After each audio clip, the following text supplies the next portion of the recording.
Hi, hey, hello. If you're new here, my name is Rain. If you're not new here, welcome back. I appreciate you stopping back on by to my channel, my little corner of the internet. Before we get into this video, I do want to disclose that this is a highly personal project. This is a very personally experienced narrative. If you can hear the animals outside, I'm sorry. Very personally experienced narrative, and I don't want any sort of discourse, like people arguing with experiences of other people in the comments. I really want it to be understood that this is my personal experience. This is me battling through emotions and conflicts that I've experienced in my personal life, and this is associated to an extent with religion. I understand that people are very sensitive about their religion, their experiences with religion, and if you don't think that you can engage with my personal experience of being a disabled person with religious associates in my life, having lived with religious people, experienced religious engagements, I respectfully ask that you step away, because I am not going to I'm not going to express much of an opinion on religion in modern times and how other people kind of approach their sensations and their experiences with religion, but I do have a bit of a negative past and negative childhood experience with religious people and the way they spoke to me as a disabled person and treated me as a disabled person. And I don't think that those people were ill-intentioned, but ultimately it did result in me having a lot of personal issues and upset in my life. And my art is to discuss my experience as a disabled person, and my art oftentimes is just meant to articulate my life, my experiences, and so this is mine.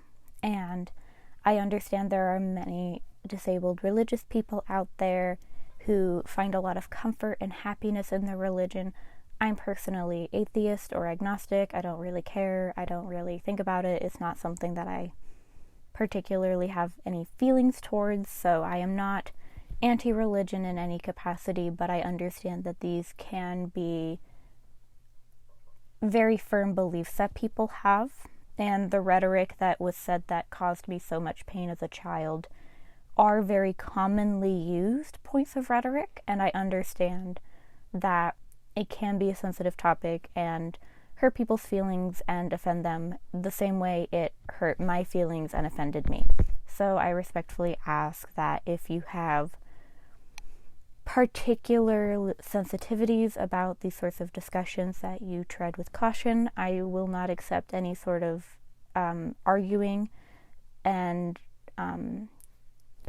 basically targeted attacks towards people in my comments. I very much encourage respectful discussions about religion. Feel free to discuss your experience so long as you are respectful and you're not putting anybody down. I am a safe place for most forms of discussion. I don't approve of hate speech and anti sort of talks, so keep that in mind. And so long as we can all be respectful and generally polite with each other, I'm fine. But I do understand that this is something that people are sensitive about. And there were a few people in my class, because this was a submitted project for my portfolio design, who did not have positive opinions on my artist statement and my explanation of the rhetoric, and chose to not engage with that part of my project, which is acceptable. I do not mind.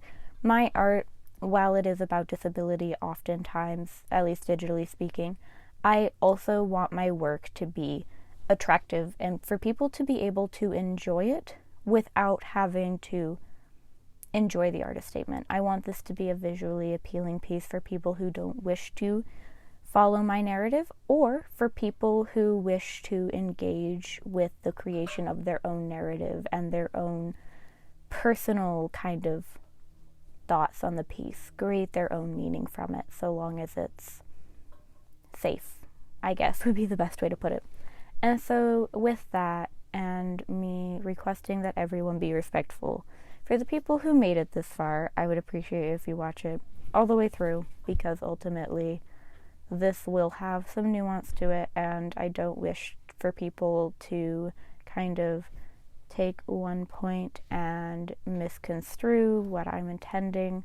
Generally speaking, this is just about a childhood experience, a rhetoric that has turned me off from religion and caused me a lot of pain. And if that's rhetoric that helps you get through life, that's okay. And I don't care. You do you.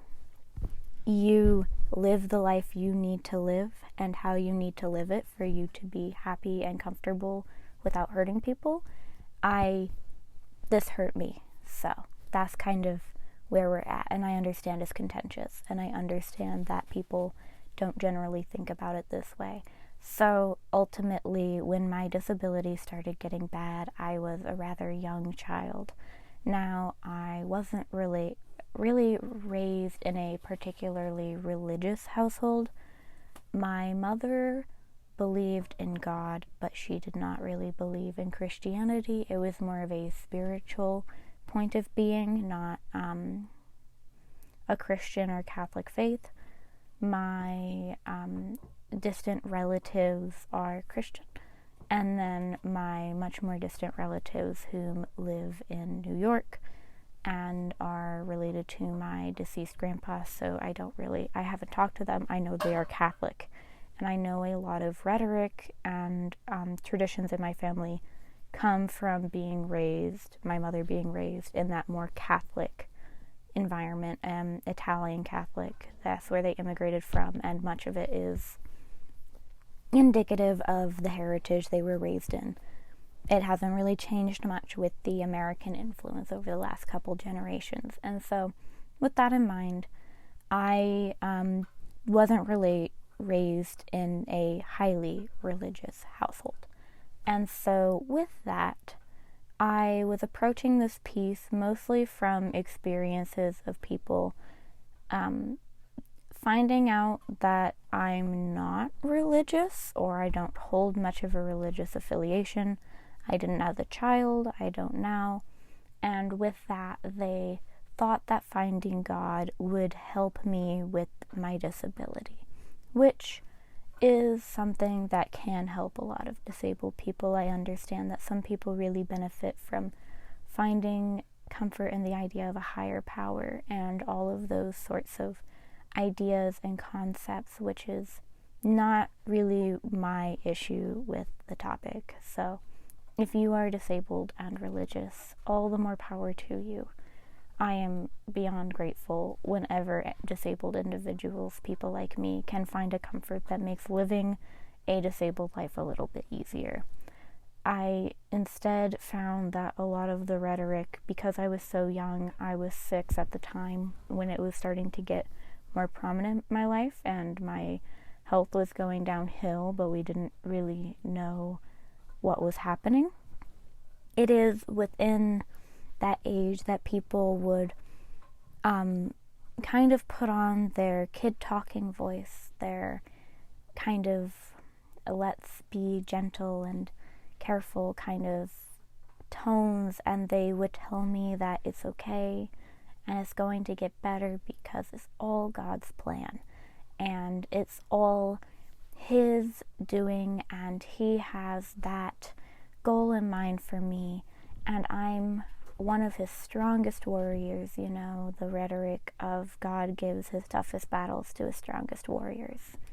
And as a child whose body was starting to fight against them and was losing their ability to function, they were developing pain, not really being able to do what they were doing before. And as I became slowly more excluded from life and things of that nature, I wondered why a God that claims to love me and people claim to love me would want me to suffer and would want me to lose ability and friends, and would want me to be in pain, and would want me to go down the path that I was going down. And because there was no end in sight at the time for my disability, and I didn't know it was wrong, it was very scary.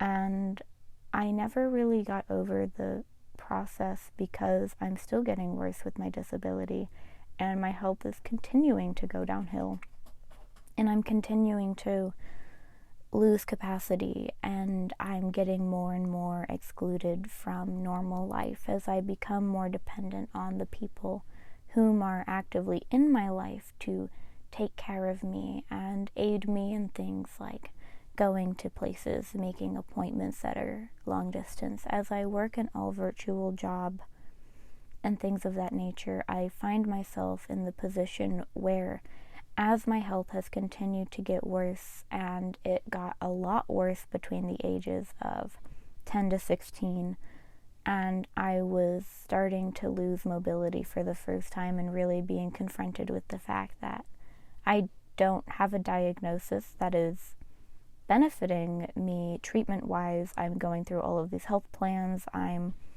facing that beautiful medical system of having medications tried and them failing time and time again. It is within all of that that I was starting to really have to confront the fact that I might never get better, and this might be a lifelong condition.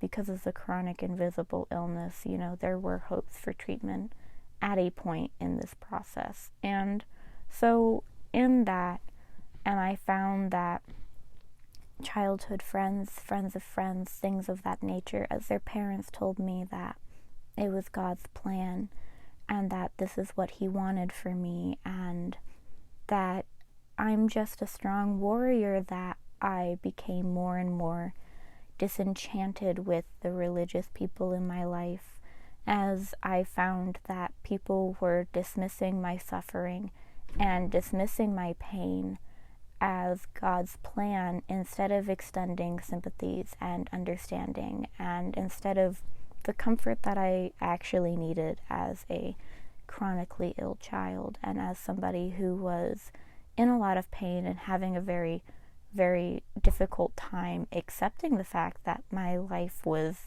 maybe slipping away from me as diagnoses came and went, and as different treatment plans happened, and I was just expected to accept that God's plan and God's wishes for me is the only comfort I can receive. And as somebody who is still disabled and has come to terms with it, and I've discussed this on my channel, I have accepted the process. I am comfortable in the idea that I will probably never get better, and I am comfortable with the idea that I might need mobility aids one day, and I might become highly dependent on the people in my life. I have come to terms with that fact. I am going through different treatments. I'm still going through all of these medical processes, but I am no longer going through them with the optimism that I will one day be cured and fixed, and that will happen. But as a child, it was very, very difficult to not know what was happening to me and what was going to occur in my later life, how long I would live, if I would live. What if this was something bigger and it wasn't happening? I've had family members pass of cancer and things of that nature, so there was that fear of imminent death, kind of, and all of that stuff. And it's in that I found that I don't personally approve of the rhetoric of religion and God in relation to disability as a form of comfort. I just personally found that being told that it's all a higher power doesn't make being disabled easier. It just makes being disabled, for me personally, a hopeless endeavor. Because if this is all a higher power, what good is it really to put exorbitant amounts of money into treatments? And what good is it to go to MRIs and trying different programs? What's the point of all of these doctor visits, all of these copays, all of these medications? What's the point of all of this if this is the plan of a higher being whom never intended me to live a comfortable and enjoyable life? And I say that with the understanding that a lot of disabled people do live very enjoyable lives and are very happy and don't really know anything else other than their disability, and thus are very happy with their lives and don't see anything different about themselves. And that is very true for a lot of people. Because my disability is very much hingent on chronic pain, I find that it's hard to enjoy life when pain is always present and always at the forefront of my mind. And it's hard to enjoy lived experiences when they hurt me so bad, and when there is no way to truly be comfortable in those moments. And I do hope that there is a point in my treatment where we do find something that works for pain management a little bit better, because pain medications haven't worked so far. But as I exist currently, and as I existed as a child when people were saying this to me, I wasn't able to see past the fact that even the happiest moments in my life were tainted by the experience of excruciating pain and difficulty being able to be in those moments because everything hurts so bad, physically speaking.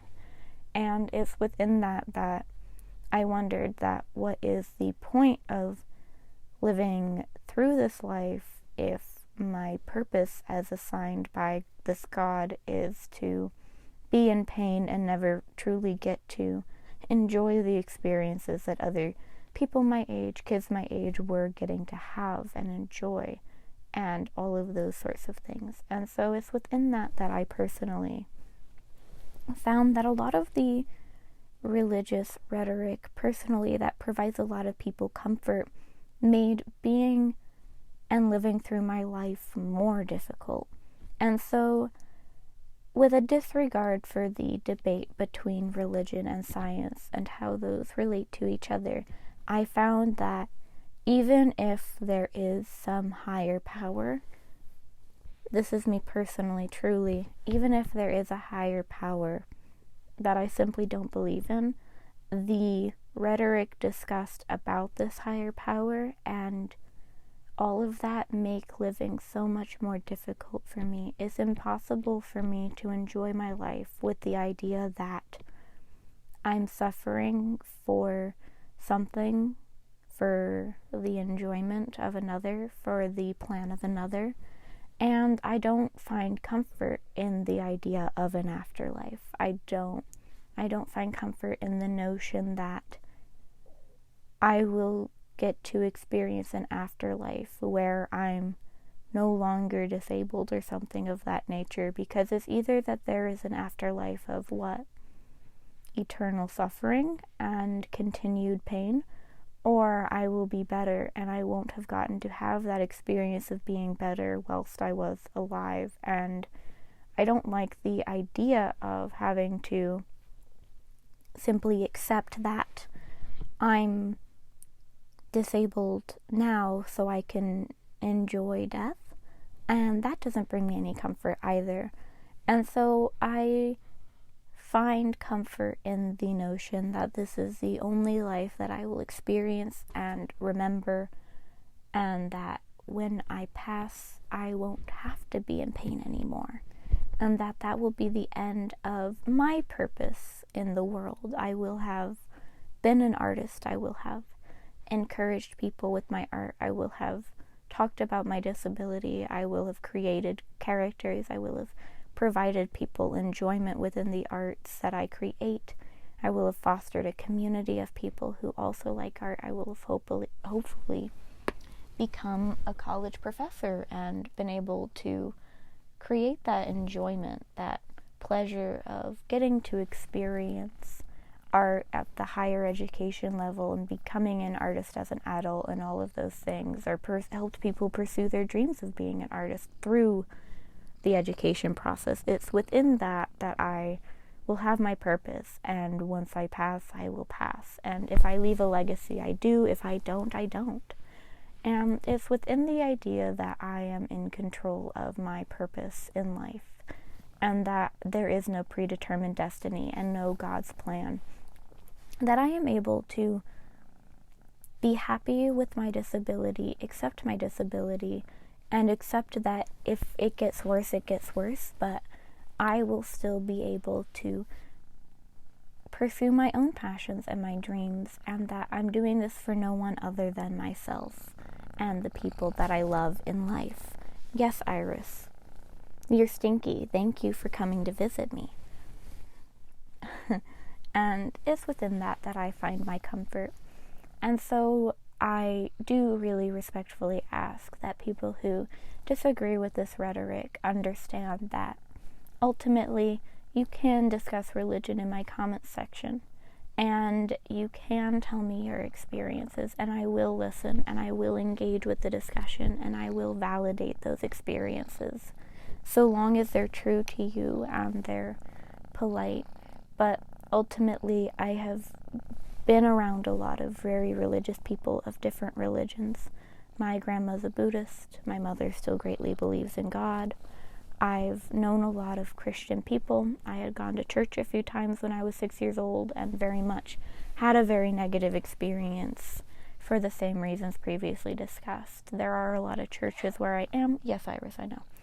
And you can try to change my mind, but I can assure you that ultimately this is a point in my life that I have long since decided that people like myself and those who wish to try and change my mind will simply have to agree to disagree.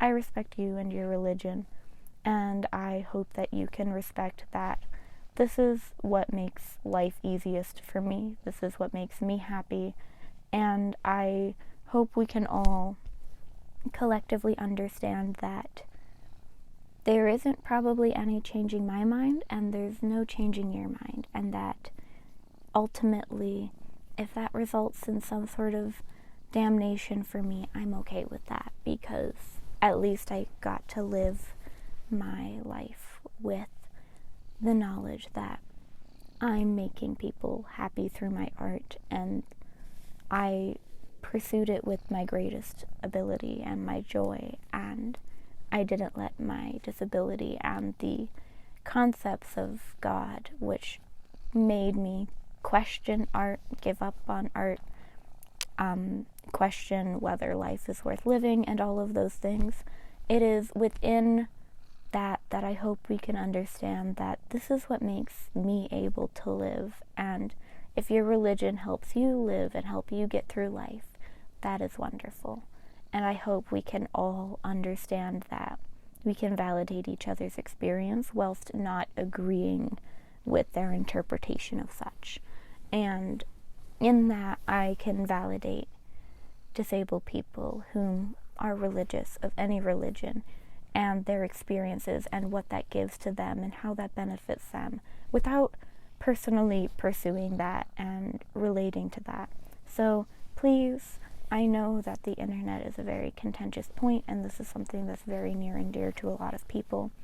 Please be polite to people, because ultimately this hurt me, and I know that people didn't mean it that way, and I know that people thought it was helping, and I know it wasn't their intention to make things harder for me as a child.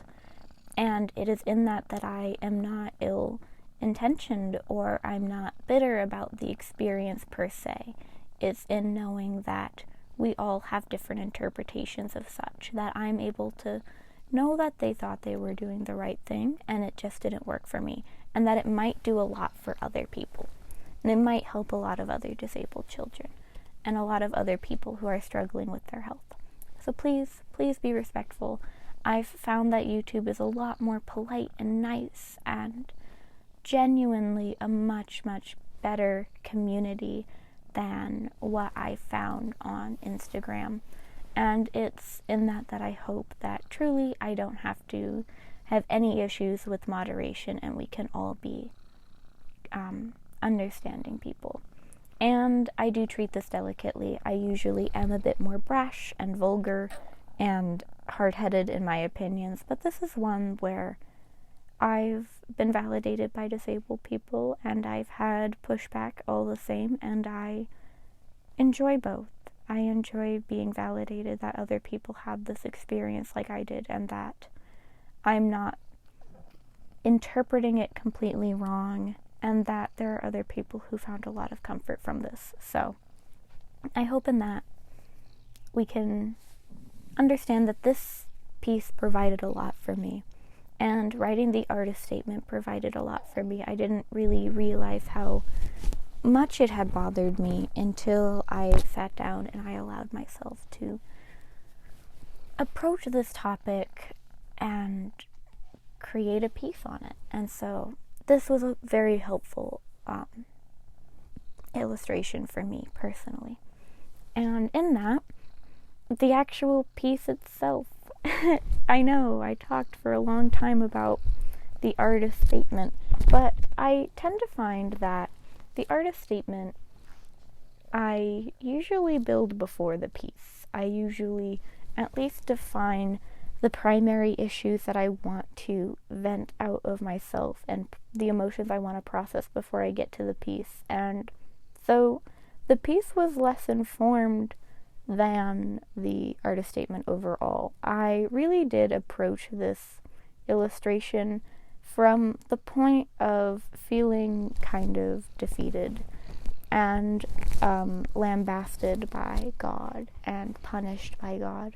And so in that, I did create some sense of the holy light from the top right. I did want that bright, harsh light coming upon the body.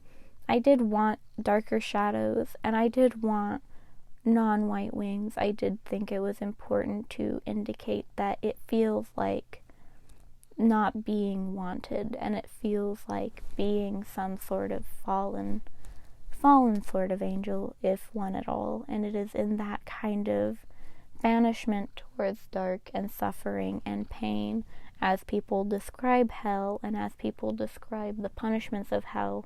It is within that kind of, is this hell on earth, and why am I being punished with that if I'm supposed to be a good person, and if I'm supposed to be striving for this idea and concept of heaven. And so it's within that I informed mostly just the components of the piece. And I always have my black ink, my classic black ink, but that's kind of an aside. I do inevitably add a puddle of blood under the piece. I cut out almost all of the rendering of it because for some reason in the screen recording you couldn't see the red on the dark background, and so it looked like I was rendering an abyss and nothing at all. So I deleted most of that, and I got to the point where I was adding the reflection, and so sorry about that. I did ultimately kind of just focus on the blood. It does change. I will be doing a live portion at the end of this video to go over my outro and the end result, as my class critiques have left the piece overall. But it is, the blood is really indicative of the way it feels like I'm being bled out for some sort of divine reason that I can't control. I'm a warrior of what? A warrior of nothing, and those kind of ideologies and those feelings around. If I'm a warrior and this is my toughest battle, what exactly am I fighting for? And am I even able to win this battle? Am I fighting just to lose? And things of that nature. And it is within that I felt like the piece was able to balance those feelings of religion and those rhetorics that had hurt my feelings as a child and made being with my condition hard, while also having a piece that people can interpret however they so desire. If people wish to interpret this piece as a fallen angel being punished for such and being bled out by God and wishing to seek damnation, then that's fine with me. Because ultimately, now that this piece is out there, what it meant for me and what it means for others will depend for the most part on how they wish to engage with the piece and their life experiences. I never create work that is intended to be offensive or pornographic per se, and so it's within that I will, generally speaking, try to clarify people who take more pornographic and offensive interpretations of my work and explain my intentions. But generally speaking, if people wish to make this positive towards religion, I don't mind that, because ultimately I think that this work is able to be, I guess, independent on its own. It doesn't require the artist statement to speak. And I also, generally speaking, don't usually create art about religion, and religion in my art is usually fictitious and more so a component of the culture for my fictional characters. And I generally think that this might be the last time I ever talk about religion. This piece dealt with the feelings I needed to go through and I needed to process. These were the things that were making it hard for me to move on, I guess, from issues of my childhood. These were things that I had been penting up. I've been keeping inside for a long time, and now that it's over, and I don't have to worry about it anymore. And so I don't know if I'll ever revisit this concept. This might be the one time I talk about religion as it exists in my life. Aside from explaining that I don't know a lot about religion anymore, I've forgotten most of what I was taught.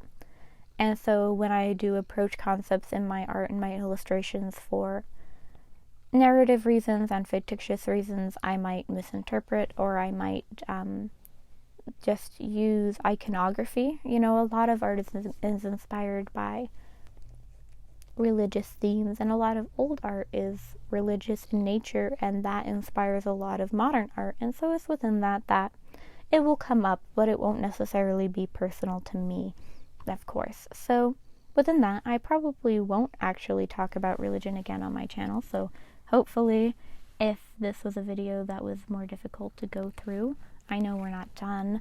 I do hope that you can stick around and understand that this was a cathartic process for me, and that I don't mean to cause anybody offense or anything of that nature. I am simply processing my emotions and processing my feelings. So I do hope that for those whom enjoy my art and content so far, that we can at least understand that this is one piece in a portfolio that is all before this and the rest of my life. So I'm going to be creating a lot of other work, and I probably won't touch on this again.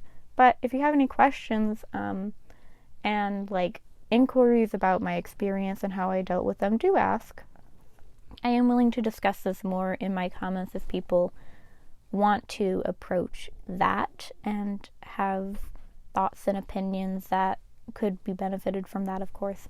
But it's within that this is probably it for this theme, and I am thinking of making a non-religious focused artist statement for this, and just going over the more formative components of the art and creating something that's a little bit more digestible and fun, because I did create this piece with an intention of aesthetics, and I very much enjoyed this process.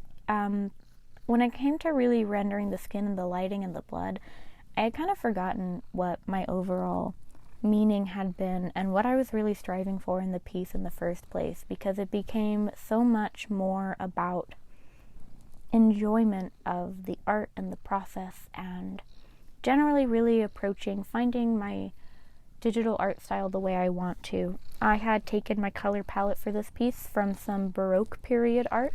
I've always loved the way that Baroque art is rendered, and I really do love those paintings generally in theme and in overall kind of rendering. So I did take my color palette from several Baroque pieces. One of them would be Gentileschi's The Slaying of Holofernes, or Holofernes. I can't think of the actual title of that piece word for word at the moment, I'm sorry. But yeah, this is one of my favorite pieces that I've ever had to cover in my art history classes. I'm always happy to get to look at a gentle eshy piece. And so it's within that she was where I got a lot of it because there is blood in it. I was able to get the res I wanted. And I generally took a more Baroque rendering style. I did get critiqued quite hard for that in my peer critique. Quite a few of my classmates thought it was too dark and the shadows were too dark and too black.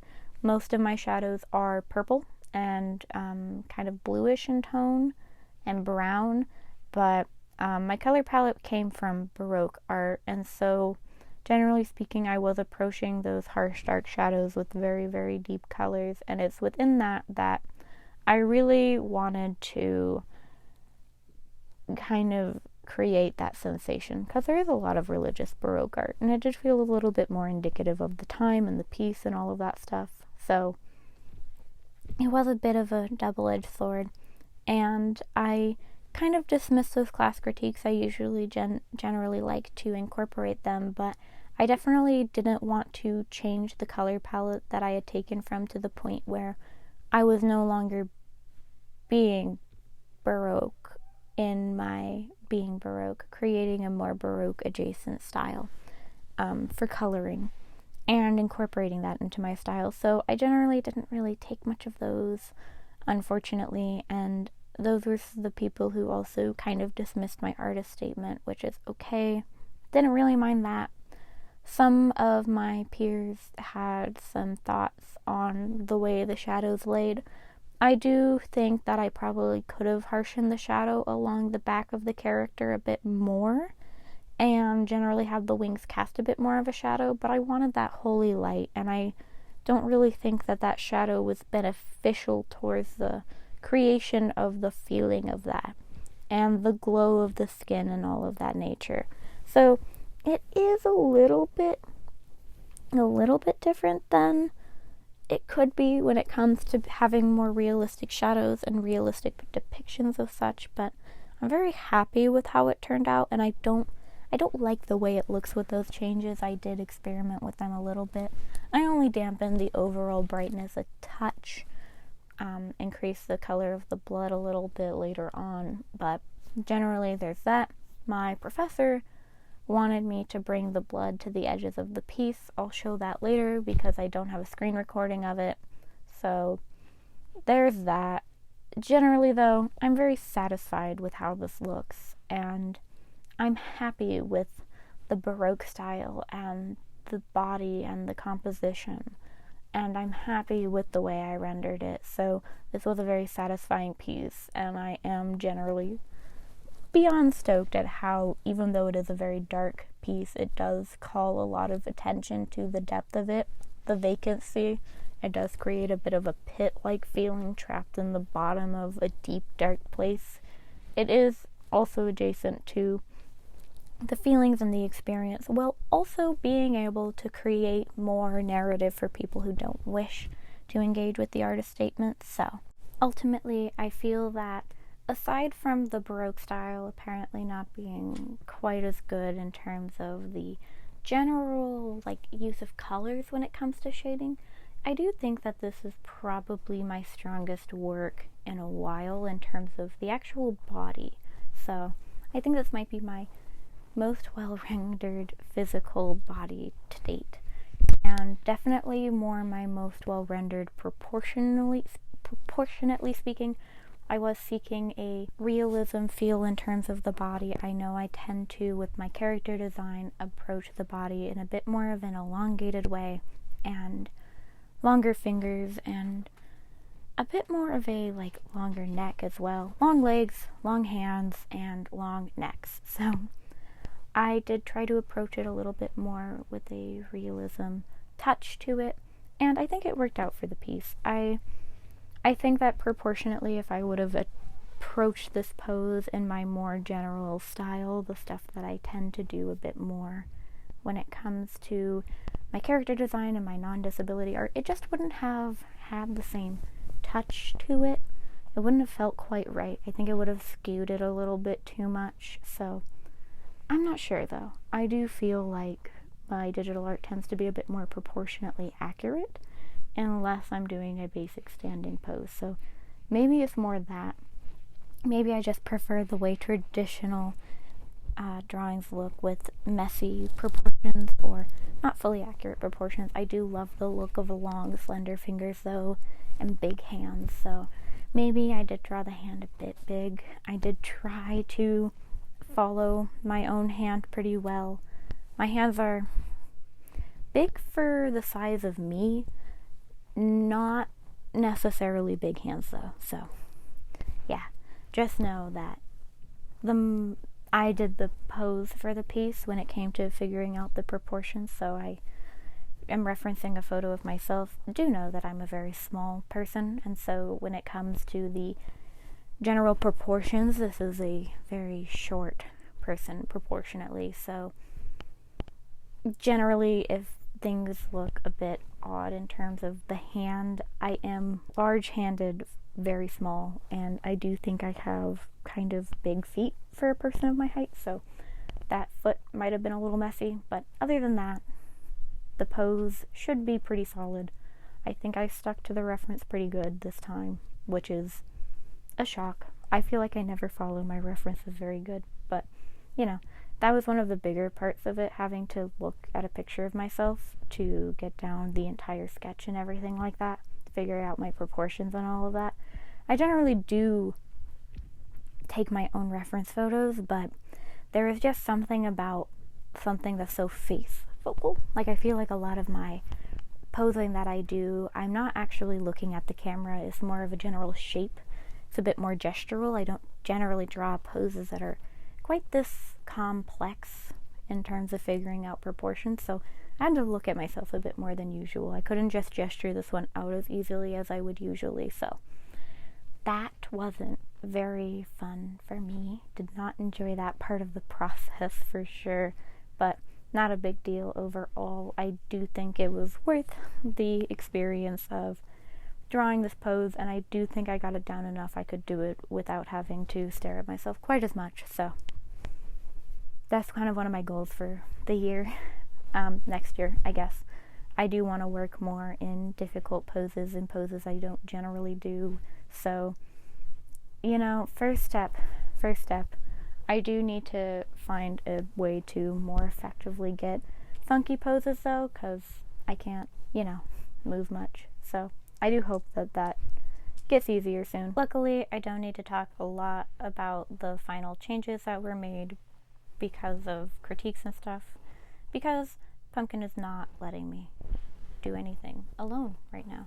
But generally, so yeah, the differences from before to now, I did extend the blood pool out like that. I did lighten up the wings a bit more. I felt like it was beneficial. It is a little bit darker on screen than here, and background doesn't exist for if I want to make stickers. I did make stickers. I wanted to experiment with it. So there's that technically. But yeah, I kept the background dark. Pumpkin's distracting me. Yeah, it's a lot darker on my actual screen than here, but that's okay. Because Pumpkin's so cute and I can't focus, sorry. Because, yeah, it's a phone recording a screen, so it does look a little bit better digitally. That will be visible on my Ko-fi with the actual artist statement that I submitted for class, so it's free. There is just 18 plus and not an Instagram description, which I find is very beneficial for me. So generally speaking, very minor changes. I did lighten up the overall piece. I did want it to be a bit brighter and easier to see on a screen. So I just felt like the wings were disappearing a little bit too deep into the background. I have had people ask me what they are, so I guess they don't really look like wings, but that's okay. I like how they turned out, and it's my first time drawing wings like this, so I'm happy with it. I might revisit them in the very, very distant future, or add wings like this to a different piece because I did enjoy it. But ultimately, I really appreciate everybody who sat through to the end of this video, because I do know that I talked about something that is very personal to a lot of people and can hurt a lot of people's feelings and create a lot of discourse and argument. And Pumpkin, get your butt off of my screen. Thank you, honey. But I'm very appreciative for the people who sat through and listened to me talk about my experience, and I do hope we can all be polite in our discussions about this, if there is any at all. And in that, I want to say, like if you like, dislike if you dislike, subscribe if you're interested in seeing more of my content. I promise, while my art does look like this a lot of the time, it's not usually the subject matter, so so I implore you to look at my other content if you like the style, but not necessarily the subject matter. And so in that, yeah, subscribe, like, dislike, comment if you want. And I can't think of any other thing I say in my outro aside from the outro part. So have a wonderful rest of your day or night wherever you are. And goodbye. Bye.